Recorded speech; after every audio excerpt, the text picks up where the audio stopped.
Միացյալ Նահանգների նախագահ Դոնալդ Թրամփը կորցնում է համբերությունը Ռուսաստանի նկատմամբ։ Այս մասին Հյուսիսային Կարոլինայում ունեցած ելույթի ժամանակ հայտարարել է Միացյալ Նահանգների փոխնախագահ Ջեյ Դի Վենսը։ Նախագահն ավելի է համոզվում, որ այս պատերազմը չարիք է Ռուսաստանի համար։ Դուք լսում եք, թե ինչպես եմ ես դա ասում մշտապես, լսում եք, թե ինչպես է նախագահը դա ասում մշտապես։ Պատերազմը չարիք է Ռուսաստանի համար, չարիք է Ուկրաինայի համար, չարիք է Ամերիկայի համար, եւ մենք ուզում ենք, որ սպանությունները դադարեցվեն, ասել է ամերիկացի պաշտոնյան։ Վենսը նշել է, որ Թրամփը տեսնում է Արևելյան Եվրոպայից եկող տնտեսական ցուցանիշները։ Նա նաև տեսնում է զոհերի թիվը եւ ռուսական եւ ուկրաինական կողմից։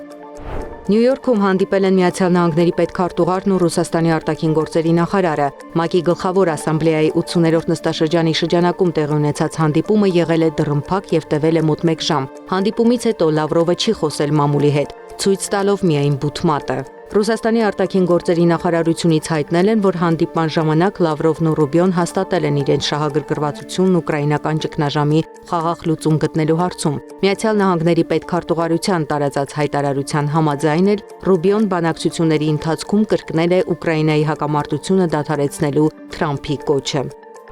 Իրանի հետախուզությունը ձեռք է բերել արժեքավոր տեղեկություններ Իսրայելի միջուկային եւ ռազմական կենտրոնների, նաեւ գիտնականների եւ զինվորականների անձնական տվյալների մասին, հայտարարել է Իսլամական Հանրապետության հետախուզության նախարար Էսմայել Խաթիբին։ Երկիր բերած գանձարանը ներառում է սիոնիստական ռեժիմի հետ կապված միլիոնավոր էջեր, բազմազան եւ արժեքավոր տեղեկատվությամբ։ Այս փաստաթղթերը պարունակում են տվյալներ ռեժիմի նախկին եւ ներկա նախագծերի մասին, ասել է նա։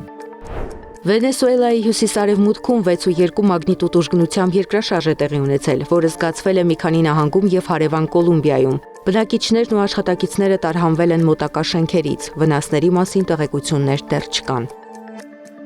Բրիտանիայի Սուինդոն քաղաքում հզոր պայթյուն է տեղի ունեցել։ Նախնական վարկածով դեպքը տեղի է ունեցել արդյունաբերական հատվածում, պայթել են պահեստներ։ ԱՄՆ 46-րդ նախագահ Ջո Բայդենի դիմանկարը հեռացվել է Սպիտակ տան նախագահական փառքի ծառուղուց։ Այն փոխարինվել է գրչի պատկերով, որն ավտոմատ կերպով ստորագրում է փաստաթղթերը։ Իսպանիայի մայրաքաղաքում սկսել են գործարկել երկրում առաջին լիովին ինքնավար էլեկտրական միկրոավտոբուսը։ Անվարորդ տրանսպորտային միջոցի նպատակն է մեղմել վարորդների պակասը, որը լուրջ խնդիր է Եվրոպայի շատ երկրներում։ 12 ուղևոր տեղափոխելու հնարավորությամբ տրանսպորտային միջոցը կգործի երկուշաբթիից ուրբաթ եւ կանցնի մոտ 2 կիլոմետր երկարությամբ շրջանաձև երթուղի 6 կանգառով։ Ծառայությունն անվճար է եւ հասանելի կլինի մինչեւ հոկտեմբերի 24-ը։